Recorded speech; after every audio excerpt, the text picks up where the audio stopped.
Hey everyone, and welcome back. We're diving into something a little different today. You guys sent in this YouTube script. It's all about helping people get more comfortable speaking English. Yeah. And, it really caught my eye because it jumps right into simulated conversations. Oh, very good. It's not about, dry grammar rules or anything like that. It's about actually using the language. I like that. Yeah, so let's break it down and see what we can learn from it. Sounds good. Okay, so right off the bat, the script emphasizes that, the key is conversation practice. Hmm. Just talking as much as you can. And it makes sense, right? The more you practice, the better you get. Absolutely. It's like with anything else, the more you do it, the Right. better you become. Practice makes perfect, or at least Yeah, closer to perfect. closer to perfect. Yeah. Exactly. So they say conversation practice helps you, you know, expand your vocabulary, improve your pronunciation, and build confidence. Yeah, I think that confidence piece is huge. Right. Because if you're not confident, Yeah. you're not going to want to speak. Exactly. And I think that's where this script really shines because it focuses on making the learning process fun and engaging. Right. It starts with a conversation example about, you're going to love this one, Okay. binge watching TV shows. Okay, now that's a topic I can definitely relate to. Right. Who doesn't love a good binge watching session? Exactly. So they're using something familiar, something that people enjoy talking about Mm-hmm. to make the learning process less intimidating. I think it's brilliant Yeah. because it makes it relatable. So in this example dialogue, there are two characters, Lucas and Emily, Okay. and they're discussing their favorite shows. Okay, so like what they're watching, what they like, what they don't like. Exactly. They talk about their preferences. They share their binge watching experiences, those late night, just one more episode moments. Uh-huh. Oh, yeah. And they even touch on the balance between leisure and other activities. That's a good point because sometimes you can get a little carried away with the binge watching. Absolutely. It's all about moderation. Right. So on the surface, it seems like a simple conversation. Yeah. But there's actually a lot going on beneath the surface. Like what kind of things are they subtly teaching? Well, for starters, they're introducing learners to the flow of conversation. Yeah. The back and forth, the turn taking. Right, because in a real conversation, you're not just giving a monologue. Exactly. It's a dance. Yeah. And they're also sneaking in some cultural references related to popular TV shows. Oh, that's clever. Right. So you're learning about language and culture at the same time. So it's like they're killing two birds with one stone. Exactly. Yeah. And the best part is it's all done in a fun and engaging way. Now, the script also encourages viewers to participate. Yes. Like it asks them to share their favorite shows in the comments. I love that. Yeah, so it's not just about passively watching the video. It's about creating a community, Right. a space for interaction and practice. But do you think that's really effective? I mean, relying on YouTube comments for that interaction. That's a good point. Yeah. It might not be the most structured approach. Right. Maybe a more focused activity would be better for actually applying the lessons. Yeah, maybe something where they have to actually use the language in a more interactive way. Exactly. Yeah. But I do appreciate that the script is trying to foster that sense of community. Yeah, definitely. Okay, so moving on. The script doesn't just stick to casual conversations. Oh, good, because that would get a little boring. Right. So it steps it up a notch and presents a conversation about, wait for it, job changes and workplace disagreements. Ooh, that's a good one. Right. Because that's something that a lot of people... Especially if you're using English in a professional setting. Exactly. Yeah. You need to know how to navigate those waters. And sometimes those waters can get a little choppy. Oh, absolutely. Mm. So this conversation example is all about equipping learners with the vocabulary and expressions they need Okay. to handle those sometimes tricky workplace situations. Give me an example. What kind of stuff are they talking about? Well, the example dialogue features two characters, Jack and Sarah, and they're Okay. discussing Jack's recent job change. Okay, so maybe why he left his old job? Or Exactly. And one of the key phrases that comes up is burned bridges. Oh, yeah, that's a good one. Right. It's all about the consequences of disagreements in the workplace. Like how if you don't handle things well, you might not be able to work with those people again. Exactly. You've got to be careful not to burn those bridges. So this conversation is really about teaching people how to express themselves professionally. Yes. And how to navigate those sensitive topics. And that's not always easy. No, it's not. It's a skill that takes practice. All right, so we've talked about casual conversations. We've talked about workplace conversations. What's next? Well, you ready to add some color to your English? I'm always ready for more color. All right, good. Because up next in the script is a whole section dedicated to idioms. Oh, yes. Those are always fun. I know, right? They can be tricky. They can. They add so much personality to your language. Yeah, they make you sound more like a native speaker. Exactly. And the script focuses on 3 idioms in particular. Cut to the chase, burning the midnight oil, and throw in the towel. Okay, so these are all pretty common idioms. They are. Yeah. But they're essential for anyone who wants to sound more fluent and natural. So if you want to take your English to the next level, mastering idioms is key. Absolutely. Because they often express complex ideas Yeah. in a very concise and engaging way. It's like a shortcut to sounding more sophisticated. Exactly. But it's not just about knowing the meaning of the words. Right, because sometimes the literal meaning doesn't make any sense. Exactly. You have to understand the context Mm-hmm. and the cultural baggage that comes with them. Right, like with cut to the chase, you're not literally cutting anything. Okay. It just means get to the point. Exactly. So the script explains each idiom Okay. and then gives an example from one of the previous conversations. So you can see how it's used in a natural setting. Right. But do you think that's enough? Just seeing one example. That's a good question. I mean, it's helpful. But wouldn't it be better to have some kind of interactive exercise? Yeah, like maybe something that prompts you to create your own sentences using the idioms. Exactly. Mm-hmm. Because that's how you really learn, by doing. And by seeing how these idioms can be used in different contexts. Absolutely. That's right. Yeah. You know, you really want to make those idioms your own. Yeah, like don't just memorize them. Right. Actually use them. Exactly. Put them into practice. See how they feel in different situations. And the script actually does encourage that. Yeah. It tells people to try using the idioms in the comments, Oh, that's good. which, it's a start. It is, but I challenge you, the listener, to go even further. Okay, I like it. Think about how you can use these idioms in your own life. Yeah. Like maybe in your next meeting at work. Oh, yeah. You can try cutting to the chase. Love it. Right. It's all about taking these concepts and making them work for you. That's so important. It's one thing to learn something, Right. but it's another thing to actually apply it. Absolutely. You've got to get out there and use it. Okay, so we've talked about using idioms.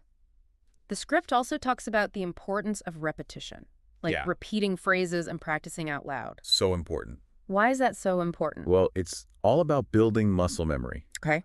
both for pronunciation and for the flow of conversation. So like physical practice almost. It is. Think of it like learning a musical instrument or a new sport.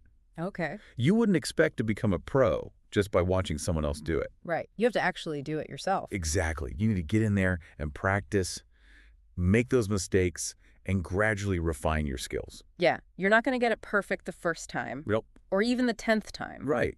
But the more you practice, the better you'll get.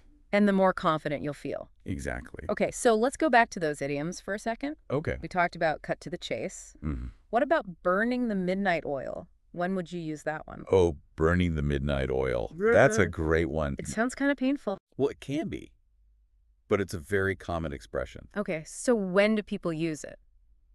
It's for when you're working late into the night. Yeah, okay. Like if you have a deadline Mm-hmm. or you're studying for an exam, Right. you're burning the midnight oil. Got it. It's a very vivid image. It is. Much more interesting than just saying, I worked late. Yeah, for sure. It adds a little bit of color to your language. Okay, and then there's throw in the towel. Ah, yes. That's a classic. That one always makes me think of boxing. Me too.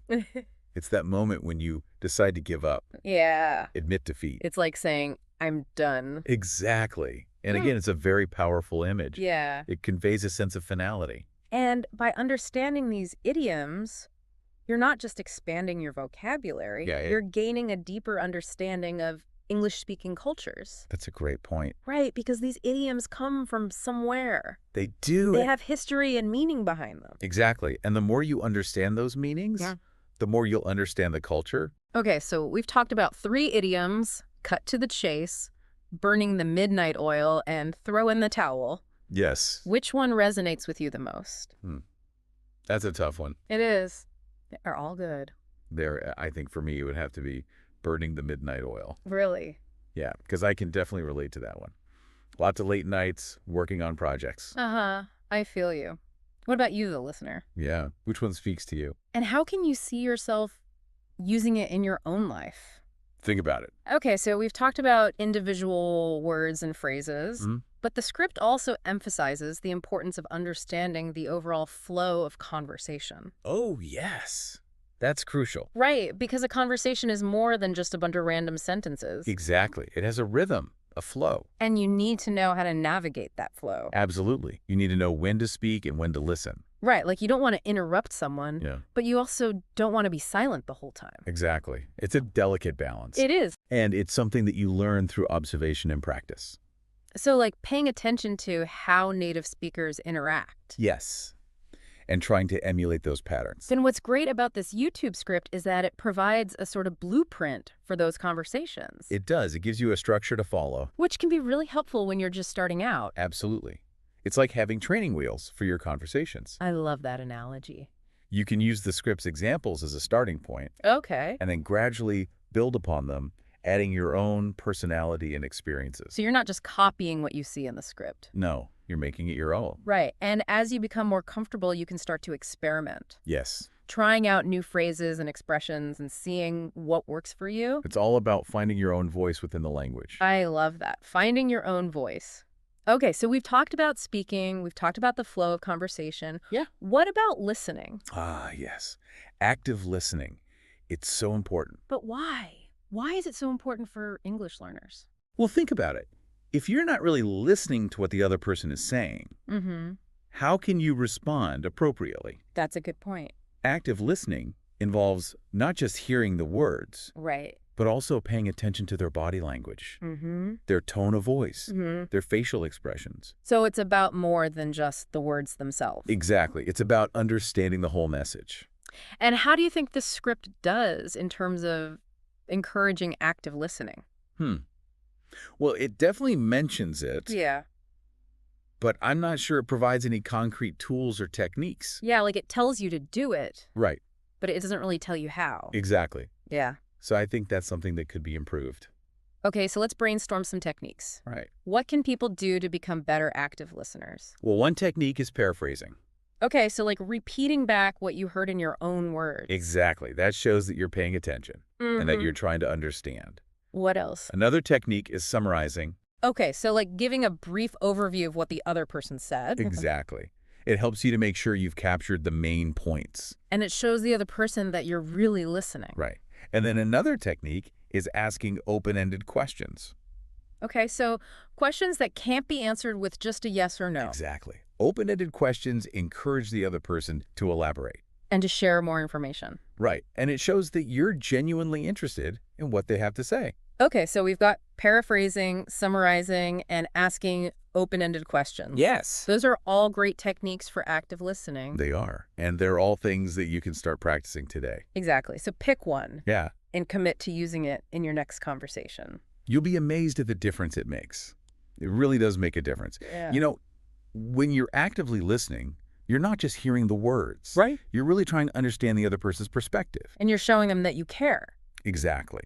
And that can go a long way in building relationships. Okay, so we've talked about the importance of active listening, Mm-hmm. but there's another aspect of communication that we haven't touched on yet. And that is, Nonverbal cues. yes, body language. Exactly. Things like eye contact, Mhm. facial expressions, gestures, all of that stuff. It's all part of communication. And it can be just as important as the words we use, Sometimes even more important. because you can say one thing, Right. but your body language can be saying something completely different. Exactly.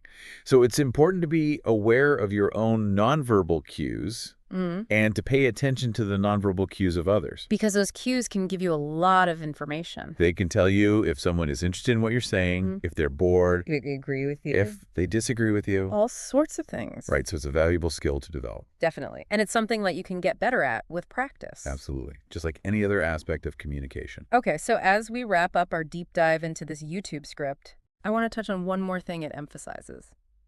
What's that? The importance of embracing the journey of language learning. Oh, yes. That's so important. Because learning a language is not easy. It's not. It takes time and effort. And there will be moments of frustration. Absolutely. Mm, But there will also be moments of triumph. exactly. And it's important to celebrate those victories along the way. Yes. Even the small ones. Right, like mastering a new idiom Hmm. having a successful conversation. Understanding a joke in English. Those are all reasons to be proud of yourself. Absolutely. And Ah. don't be afraid to make mistakes. Right, because mistakes are part of the process. They are. They're how we learn. And what's great about this YouTube script Hmm. is that it creates a very supportive and encouraging atmosphere. It does. It makes you feel like you're not alone on this journey. Right, because there are millions of people around the world Yeah. who are learning English. Exactly. Hmm. And we're all in this together. So if you're feeling discouraged, Yeah. just remember that you're not alone. There's a whole community of English learners out there Who are cheering you on? and who are happy to help. All right, so to wrap things up, Okay. what are some key takeaways from this deep dive? What have we learned? Well, first and foremost, practice is key. Yes. You have to use the language to learn the language, So find opportunities to speak English as much as you can. whether it's with a language partner A tutor. or even just someone you meet on the street. Right. Don't be shy. Just go for it. And remember, mistakes are okay. They're more than okay. They're Yeah. essential. So don't be afraid to make them. Embrace them. Learn from them. And finally, remember to have fun. Yes. Learning a language should be enjoyable. It should be an adventure. A journey of discovery. Exactly. So keep practicing, keep exploring. And never stop being curious. This has been a fantastic deep dive. It has. I think we've uncovered some really valuable insights from this YouTube script. I agree. Insights that can help you, the listener, on your own English learning journey. And who knows, maybe one day you'll be the one creating a YouTube script. To help others learn English. That would be amazing. It would. Until next time, happy conversing. Bye, everyone. All right, ready to dive in. Today, we're tackling conversational English. Oh, this is going to be fun. Yeah, all that real-world stuff like slang and idioms. We've got a cool English language learning video to guide us. And it's got some great examples, phrases you've probably heard but might not know how to use. Like what? Give us a teaser. Okay, how about burning the midnight oil or piece of cake? Heard those before. Oh, yeah, for sure. But explaining them, maybe not so much. Exactly, so we'll break it all down. But first, the video starts with a scene about binge watching. Binge watching, a global pastime, right? Totally. And even English learners are hooked. In the video, Emily and Lucas are talking about Stranger Things and Friends. Lucas even uses an idiom to describe his watching habits. Let me guess. Huh. Something about having to see what happens next. You got it. He says he watched like 3 or 4 episodes in one go, just had to know. But later on, he admits there's a downside. Yeah, we all know that feeling. The had to turns into shouldn't have. Right, like neglecting studying or exercise. It's all fun and games until... Balance, right. That's the key. Exactly. But anyway, the video then shifts to the good stuff idioms. This is where it gets interesting. Totally. And they use those relatable scenes to introduce the phrases. Makes it way more engaging than just a boring definition, right? Absolutely. So first up, we've got burning the midnight oil. The scene is 2 friends working late. One says, "Wow, you're really burning the midnight oil tonight." Pretty vivid image, huh? It is. You can picture someone up late, hunched over by lamplight. Mm-hmm. But does it maybe romanticize overworking a bit, you think? Ooh, good point. It definitely reflects that hustle culture we hear so much about. Always pushing, never stopping. All right, next idiom. Piece of cake. Okay, this one always gets me. 0 to do with actual cake. Right. It means something's easy peasy. The video uses it to describe going to the gym, which for some people maybe it is, but for most of us. Yeah, not so much a piece of cake. More like a whole workout, huh? Exactly. But maybe they're trying to make it seem less intimidating. Like, hey, don't worry, the gym's easy. Could be. But it makes you wonder, why this need to downplay the effort? Interesting question. Maybe it's about appearing competent, like you've got it all under control. Okay, moving on to a more, shall we say, defeatist idiom.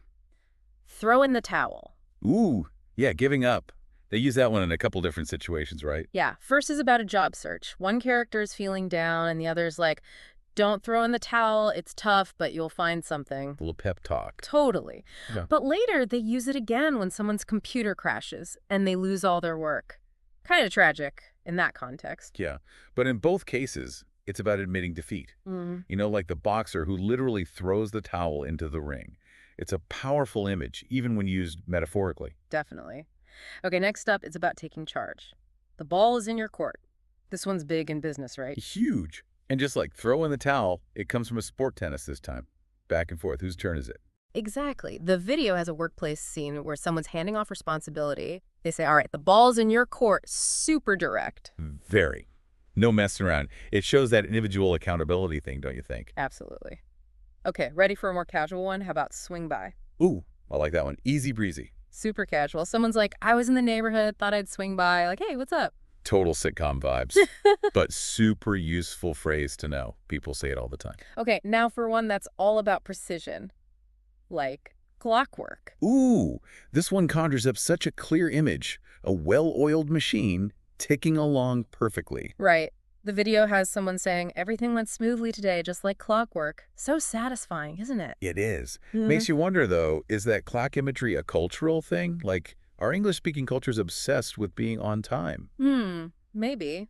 There's definitely a value placed on punctuality. Okay, on to a classic piece of advice in idiom form. Don't cry over spilled milk. Ah, yes. Accept what's happened, move on. Right. The video uses it to comfort someone after a computer meltdown. Don't cry over spilled milk. We'll figure this out. It's practical, but also kind of a mini proverb. It's like, dwelling on it won't help, right?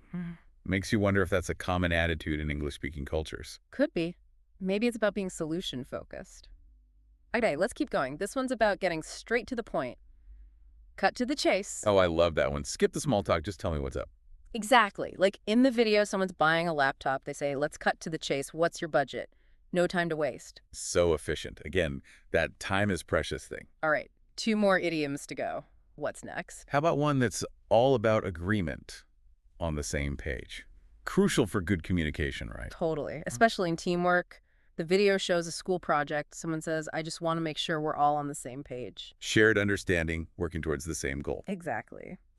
And last but not least, we've got, don't throw in the towel. Wait, haven't we done this one already? We have, but they bring it back in a different context. Someone's discouraged after sending out resumes. So it's about not giving up, even when things get tough. Good point. Like, they're emphasizing that giving up should be the last resort. Wow, we've been through a lot of idioms. We have.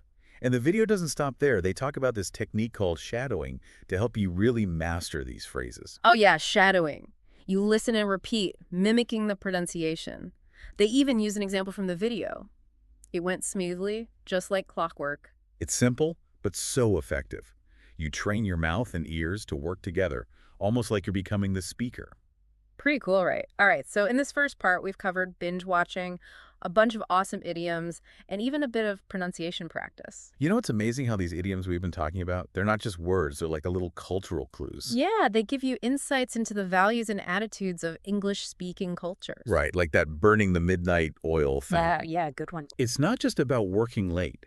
It's about this whole work ethic, you know? Right. Where long hours and dedication are prized. Even if it means sacrificing sleep and your sanity, right? Yeah, exactly. There's that always-on mentality, always striving, always pushing. Definitely. And it makes you wonder about burnout neglecting other parts of life. For sure. And then you've got piece of cake. Which, as we said, makes it seem like things should be effortless. Right. Like, no big deal, even if it actually took a ton of effort. Maybe it's a fear of vulnerability, like people don't want to admit when they're struggling. It's an interesting thought, isn't it? This need to project competence. It's like you got to make it look easy, even if you're freaking out inside. Save up appearances. Yeah. Exactly, but then you have throw in the towel. Which is kind of the opposite, right? Admitting defeat. Yeah, but it's also about recognizing your limits. Knowing when to walk away. Choosing your battles. Exactly. It's not always about pushing through. Sometimes it's smarter to just quit. And that's a valid choice. So we've got work ethic resilience, vulnerability. What about communication styles? Any clues there? Let's see. Oh, the ball is in your court. That's a pretty direct one. Super direct. No ambiguity. Like, I've done my part, now it's your turn. Ownership, accountability. It's all there. And then you've got swing by, which is way more chill. Totally casual, spontaneous. Like those impromptu hangouts you see in sitcoms. Bump into a friend at the coffee shop. Hey, want to grab dinner? Just going with the flow. So yeah, communication styles definitely reflected in these idioms. What about like clockwork? That one seems to say something about how English-speaking cultures view time. Oh, for sure. Precision, predictability. Efficiency order. Everything running smoothly according to plan. No room for surprises. Time is precious. Don't waste it. Okay, and then there's don't cry over spilled milk.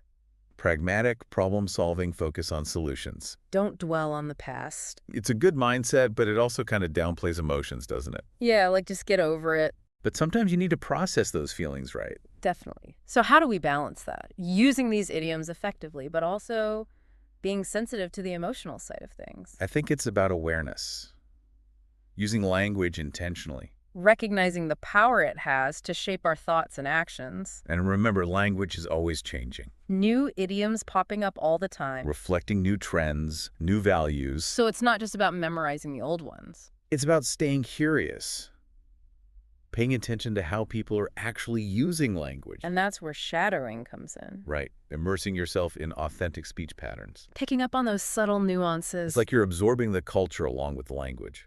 Okay, so we've talked about cultural insights, shadowing, emotional awareness. But there's one more key element from the video that I think is crucial for communication. Ooh, what's that? Remember, on the same page. Oh yeah, shared understanding, making sure everyone's got the same goals. Clear communication, active listening. Avoiding misunderstandings. Working together towards a common goal. It's like building a house. You need a solid foundation and a shared blueprint. Otherwise, things get shaky. Mm-hmm. So how do we apply this to our own lives? Well, I think it starts with being mindful of how we communicate. Are we being clear? Are we really listening to others? Are we open to feedback? It's about creating a space where everyone feels heard and understood. That's beautifully put.